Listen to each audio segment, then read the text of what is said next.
శ్రీగురుభ్యో నమ. హరి ఓం. యక్కర్తా జగతాం భర్తా సంహర్తా మహసాం నిధి ప్రణమామి తమాదిత్యం బహిరంతస్తమోపహం. శ్రీకళ్యాణగుణావహం రిపుహరం దుస్వప్నదోషాపహం గంగాస్నానవిశేషపుణ్యఫలదం గోదానతుల్యం నృణాం. ఆయుర్వర్ధనముత్తమం శుభకరం సంతానసంపత్ప్రదం నానాశాస్త్రసుసాధనం సముచితం పంచాంగమాకర్ణ్యతాం. మార్చి 30, 2025 మార్చి 30 నుండి ఈ విశ్వావసనామ సంవత్సరం మొత్తం యొక్క ఫలితాలు తెలుసుకుందాం. ఈ సంవత్సరం ఫలితాల మొత్తం మేషరాశి దగ్గర నుంచి మీనరాశి వరకు విందాం. మరి విశ్వావసనామ సంవత్సరం చైత్రం నుంచి ఫాల్గుణం వరకు, అంటే 12 నెలలు, తెలుగు నెలలు 12. విశ్వావసనామ సంవత్సరం చైత్రం, వైశాఖం, జ్యేష్టం, ఆషాఢం, శ్రావణం, భాద్రపదం, ఆశ్వజం, కార్తీకం, మార్గశిరం, పుష్యం, మాఘం, ఫాల్గుణం. ఇవి 12 నెలలు తెలుగు నెలలు. ఇప్పుడు అందరూ కూడా ఇంగ్లీషు నెలలు వాడుతున్నారు కాబట్టి ఇంగ్లీషు నెలలకు వేరే చెబుతాము. ఇప్పుడు ఈ 12 నెలలకి కూడా కలిపి ఈ సంవత్సరం ఎట్లా ఉంది మొత్తం మనం తెలుసుకుందాం. ఆదాయ వ్యయాలు. మొదటి కన్యారాశికి ఆదాయం 14, ఖర్చు 2. కన్యారాశికి 6 రాజపూజ్యం, 6 రాజావమానం.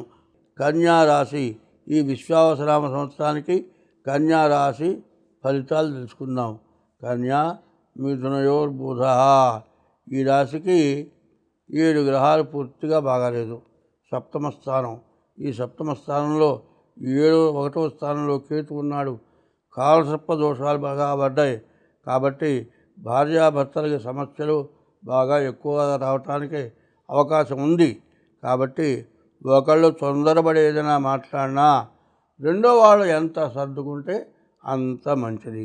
కాకుండా ఇద్దరు కనుక గొడవ పెట్టుకుంటే మరి ఇద్దరు విడిపోవటం, కోర్టుకు పోవటం, పిల్లలు అన్యాయం అయిపోవటం, ఇట్లాంటి సమస్యలు వస్తాయి. ఎప్పుడు కూడా ఒకటి గుర్తుపెట్టుకోండి, చేతికి చెయ్యి తగిలితే శబ్దం వస్తుంది.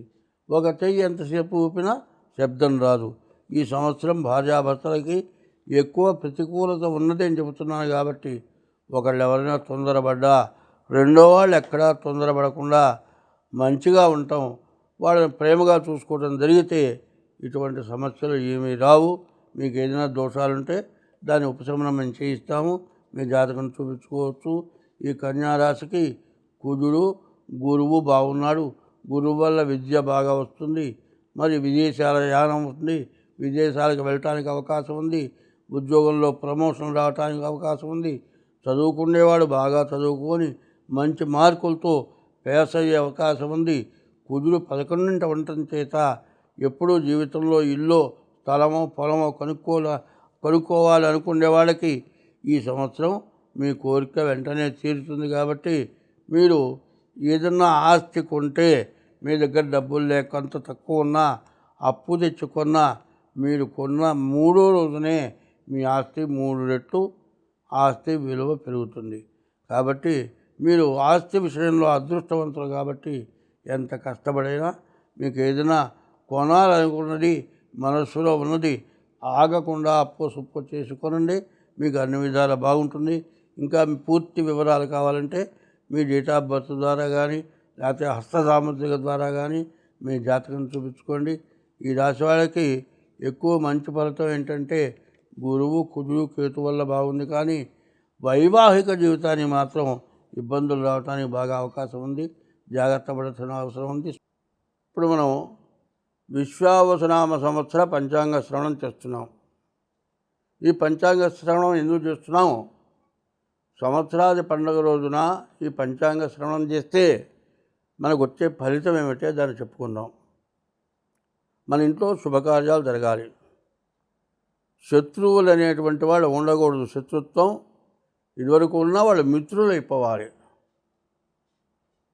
శ్రీకళ్యాణ గుణావహం రిపుహరం. దుస్వప్నం, చెడు కళలు వస్తాయి. ఆ కళ నిజంగా జరిగినట్టే ఉంటుంది. తెల్లవారు లేచిన తర్వాత కూడా ఆ భయం ఎక్కువ అవుతుంది. ఎవరో చచ్చిపోయినట్లు, మన ముఖ్యులైన వాళ్ళు ఎక్కడో చచ్చిపోయినట్లు కలుస్తుంది. వాళ్ళు బాగున్నారని తెలిసేంత వరకు ఈ భయం పోదు. ఇట్లాంటి దుస్వప్నాలు. మరి పంచాంగ శ్రవణం చేయాలంటే మనం ఇంట్లో శుభం కలగాలి, శత్రువులు లేకుండా ఉండాలి, శత్రుత్వం మనకు రాకుండా ఉండాలి. తర్వాత చెడు కళలు రాకూడదు. దుస్వప్న దోషాపహం, గంగా స్నానం చేసిన ఫలితం వస్తుంది. ఈ పంచాంగ శ్రవణం చేస్తే గంగా స్నానం చేసిన ఫలితం వస్తుంది. గోదానం చేసినటువంటి ఫలితం కూడా వస్తుంది. తర్వాత దుస్వప్న దోషాపహం, నానా శాస్త్ర సుశాసనం, అనేక శాస్త్రాలు విన్నటువంటి ఫలితం వస్తుంది. తర్వాత ఇవన్నీ కూడా మనకున్నటువంటి దోషాలు మొత్తం పోతాయి. దాన్ని ఏమంటారు? శ్రీకళ్యాణ గుణావహం, మంచి జరగడానికి. రిపుహరం, శత్రువులు లేకుండా పోవటానికి రిపుహరం. గోదానం చేసిన ఫలితం రావాలి, గంగా స్నానం చేసిన ఫలితం రావాలి, అనేక శాస్త్రాలు విన్న ఫలితం రావాలి, గోవును దానం చేసిన ఫలితం రావాలి. ఇవన్నీ రావాలంటే సంవత్సరాది పండుగ రోజు పంచాంగ శ్రవణం చేయాలి. ఈ పంచాంగ శ్రవణం చేయడానికి ప్రత్యేకించి ఉంటుంది. ఏమిటా అంటే ఉగాది పచ్చడి అంటారు. ఉగాది పచ్చడి కాదు, ఉగాది ప్రసాదం. దాన్ని ఎట్లా చేస్తాం? వేపపూత, మామిడికాయ, నిమ్మరసం లేకపోతే తేనె, తర్వాత తీపి, వగరు, 5 రకాలు కలిసి మనం అవి తింటున్నాం. ఏమిటా అంటే తీపి శుభకార్యాలప్పుడు తీపి పెట్టుకుంటాం. చేదు అంటే చెడు మాటలు విన్నప్పుడు చేదు, అది వినలేకపోతాం. తర్వాత పులుపు తింటాం. పులుపు కూడా కొన్ని విషయాల్లో ఒళ్ళు గగురు పొడుస్తుంది. ఆ గగురు పొడటంలో మంచికి గగురు పొడుస్తుంది, చెడుకి గగురు పొడుస్తుంది. ఇట్లాంటివన్నీ కూడా జరుగుతాయి. కాబట్టి మనం అన్నిటికీ సిద్ధంగా ఉన్నాం. మంచికి కానీ, చెడుకు కానీ, శత్రుత్వానికి కానీ, మిత్రత్వానికి కానీ అన్నిటినీ మేము సమర్థించుకోగలము అనే దానికోసమనే మనం వేపపూత ప్రసాదం తింటున్నాం. తర్వాత ఇప్పుడు మనం వినాల్సింది ఏమిటంటే రాజు, ఈ నవనాయకులు అంటారు.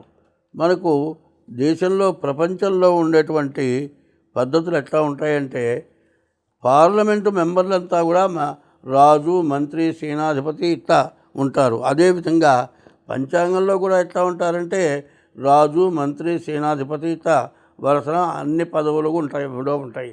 దానివల్ల ఏ గ్రహం, ఏ అధికారం ఉంటే ఏం జరుగుతుంది అదొకటి తెలుసుకుందాం. ఇప్పుడు ఆదివారం రోజు సంవత్సరాది పండుగ వచ్చింది కాబట్టి ఆ రోజున ఆదివారం రవి సూర్యుడికి ఆధిపత్యం కాబట్టి ఈ సూర్యుడి వల్ల మనకేమొస్తుంది? విపరీతమైన వర్షాలు, చక్కని వర్షం లభిస్తుంది. నవనాయకులలో సమస్యలు వస్తూ ఉంటాయి, కానీ అన్నిటినీ కూడా అధిగమించాలి. ఆయుధాల వలన భయం కూడా ఎక్కువగా ఉంటుంది. చోరాగ్ని భయం ఉంటుంది. రాజు రవి కావటం చేత యుద్ధ భయం, శత్రు భయం, అగ్ని భయం, దొంగల భయం ఇవన్నీ కూడా ఉంటాయి. తర్వాత మంత్రి చంద్రుడు, ఆయన వల్ల మంచి వర్షం కురుస్తుంది, అన్ని రకాల పంటలు పండుతాయి, మరి ధాన్య వ్యాపారం బాగుంటుంది, ప్రజలు క్షేమంగా ఆరోగ్యంగా ఉంటారు. పాలకులు అనేక రాయితీలు అంటే ఈ తెల్లటి వస్తువులన్నిటికి కూడా తక్కువ రేటుతో మనకు అందజేస్తారు పరిపాలకులు. సైన్యాధిపతి రవి, మళ్ళీ రెండో ఆధిపత్యం కూడా రవికి వచ్చింది. అందువల్ల ఇరుగు పొరుగు వారితో ఇబ్బందులు, తగాదాలు ఉంటాయి. అధికారులకు, పాలకులకు మధ్య అభిప్రాయ భేదాలు ఉంటాయి. ఇళ్లల్లో ఉండే వాళ్ళకేమో మన పక్క ఇంటి వాళ్ళకి మనకు తగాదా వస్తుంది. అట్లాగే అధికారులు వాళ్ళలో వాళ్ళకి అభిప్రాయ భేదాలు. అధికారులు అంటే అధికారులు రాజ్య పరిపాలకులు, వాళ్ళు అధికారులు. ఉద్యోగస్తులు ఉన్నారు. ఉద్యోగస్తులు ఆ పైన రాజ్య పరిపాలకులు చెప్పింది చేయాలి, కానీ అది చెప్పకూడదని చెప్పటం వల్ల వాళ్ళకి తేడాలు వచ్చి మరి ప్రపంచ పరిపాలన, రాష్ట్ర పరిపాలన, దేశ పరిపాలన ఇబ్బందిగా ఉంటుంది. మరి రక్తధాన్యం బాగా పండుతుంది. మరి ప్రజలు మాత్రం సంతోషంగా జీవిస్తారు. 4 సస్యాధిపతి గురువు, ఆయన వల్ల ఉలవలు, గోధుమలు, శనగలు ఇవన్నీ కూడా బాగా పండుతాయి. బంగారం ధర బాగా పెరుగుతుంది. పసుపు రంగు నేల బాగా ఫలిస్తుంది. వర్షపాతం ఎక్కువగా ఉంటుంది. గోదావరి నది పొంగి ప్రవహిస్తుంది. 5వ అధిపతి ధాన్యాధిపతి కుజుడు అంగారకుడు పూర్ణంగా ఫలిస్తుంది. ముళ్ళు ధాన్యాలు బాగా ఫలిస్తాయి. స్వల్ప ధాన్యాలు ఫలిస్తాయి. ఎర్ర నేల సంపూర్ణంగా ఫలిస్తుంది. రైతుల మధ్య విభేదాలు వచ్చి రైతు సంఘాలు విడిపోతాయి. పంటలు కొన్ని కీటకాల వల్ల పంటలు చెడిపోతాయి. తర్వాత అర్ఘ్యాధిపతి రవి ధరలు తగ్గుతాయి. అల్పవృష్టి ప్రజలకు ఆకలి బాధలు ఎక్కువగా ఉంటాయి. మంత్రుల మధ్య కలహాలు పెరుగుతాయి. లోహాల ధరలు పెరుగుతాయి. అధికారులకు నాయకులకు మధ్య భేదాభిప్రాయాలు ఎక్కువ అవుతాయి. నాయకులంటే మరి ప్రజలు ఎన్నుకున్న వాళ్ళు నాయకులు. మరి ప్రపంచ యుద్ధాలు ఇప్పుడు అధికారులు ఎట్లా ఉంటారంటే కనీసం 25-30 సంవత్సరాలు ఉద్యోగం చేస్తారు. కలెక్టర్లు ఉంటారు, ఎస్పీలు ఉంటారు. వీళ్ళంతా కూడా మరి రాజకీయ నాయకులకి వాళ్ళు చెప్పింది విని పరిపాలించాలి.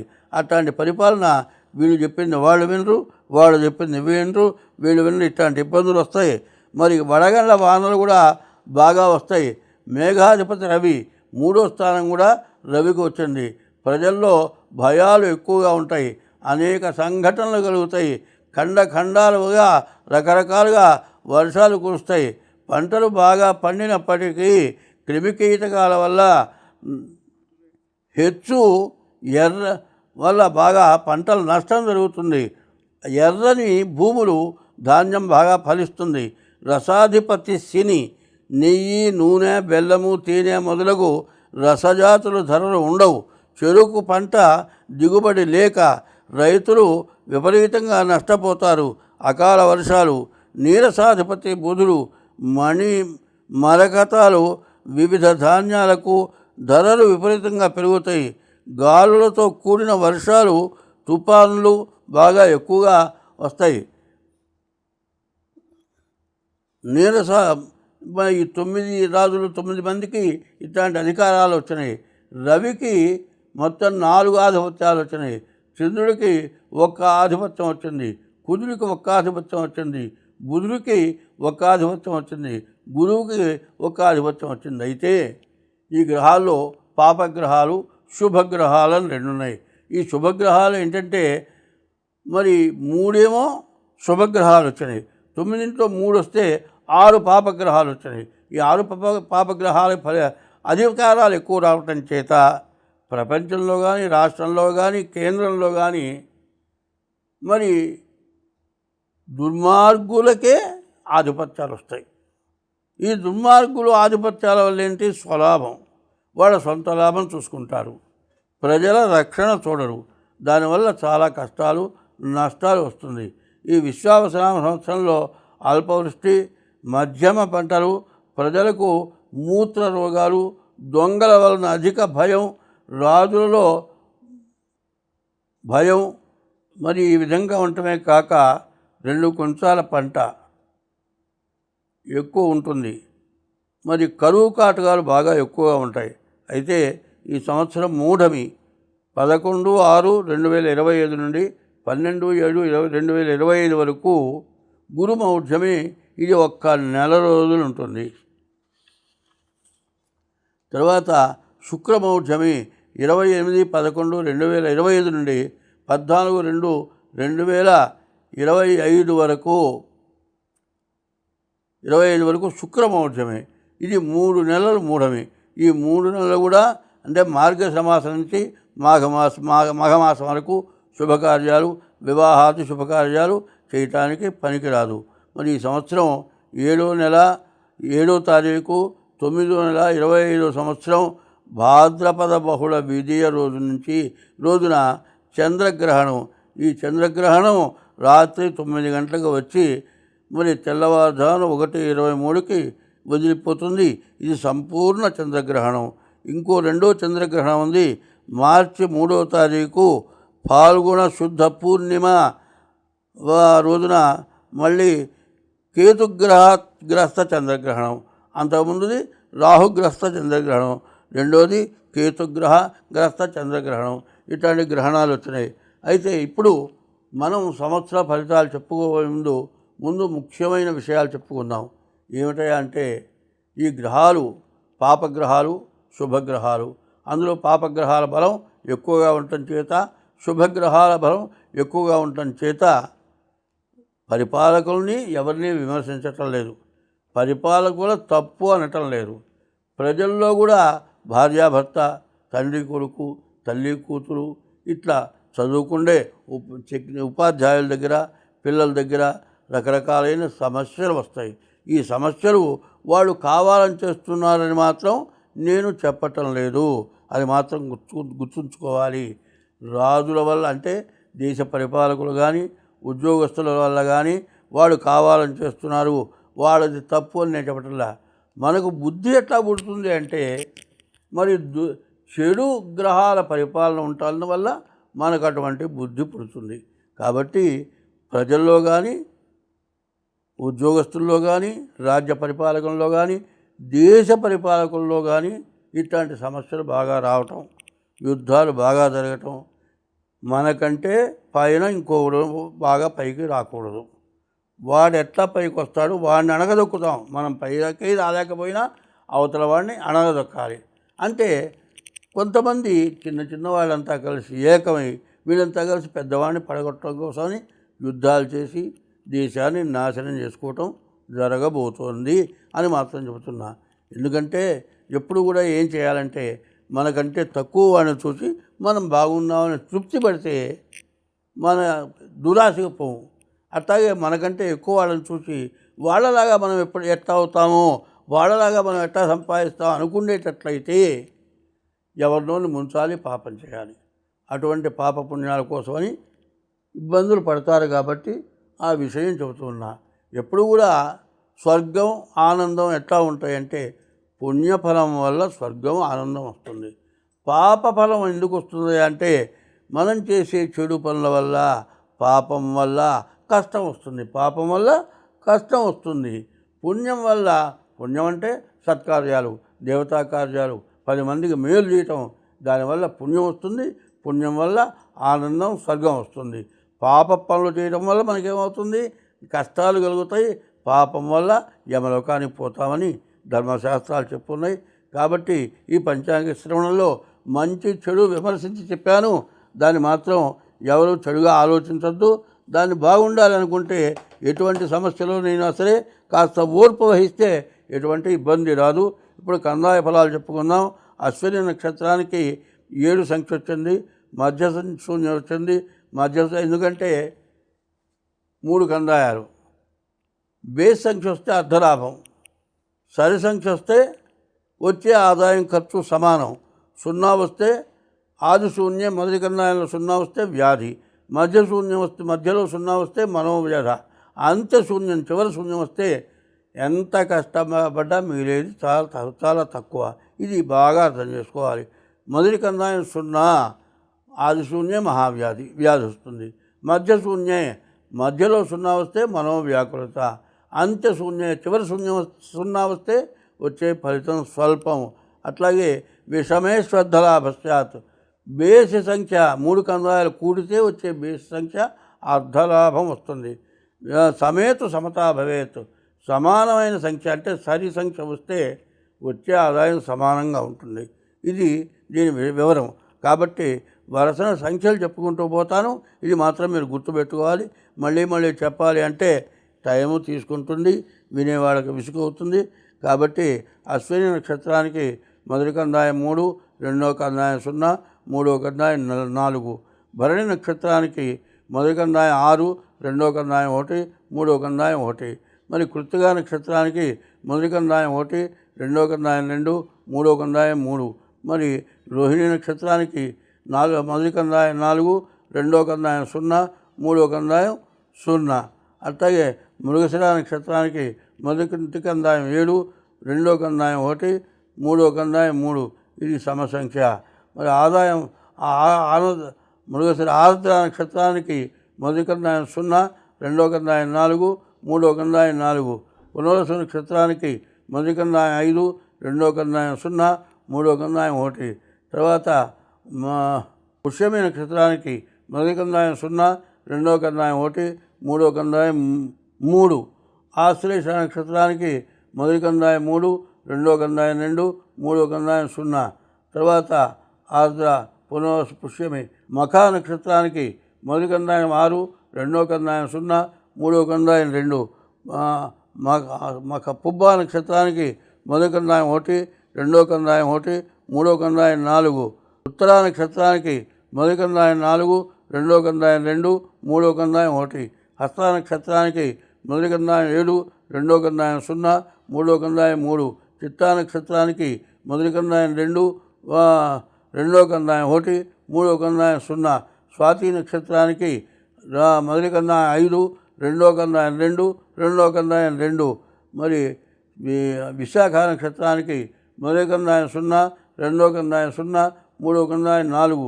ఆశ్లేష నక్షత్రానికి మొదటి కందాయం 3, రెండో కందాయం 1, మూడో కందాయం 1. మరి జ్యేష్ఠ నక్షత్రానికి మొదటి కందాయం 6, రెండో కందాయం 2, మూడో కందాయం 3.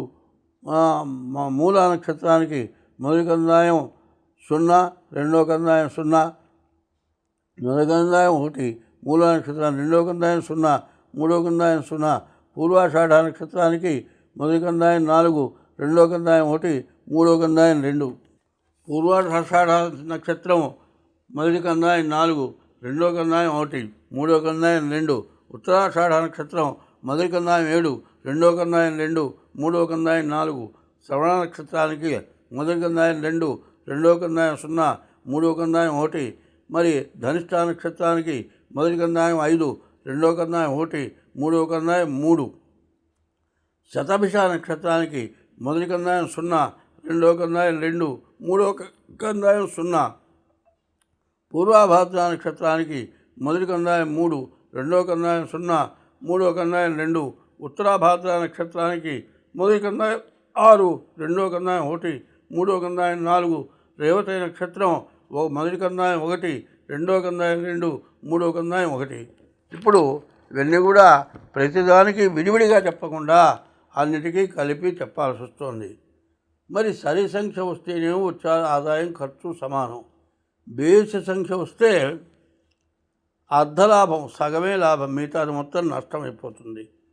మొదటి కందాయం 0 అయితే వ్యాధి, రెండో కందాయం 0 వస్తే మనోవ్యాధి, మూడో కందాయం 0 వస్తే వచ్చే ఫలితం స్వల్పం. ఇది అర్థం చేసుకోండి. ఈ సంఖ్యను బట్టి కూడికేసుకోవటం, 0 ఎక్కడ 0 వచ్చింది అది చూసుకోవాలి. స్వస్తి.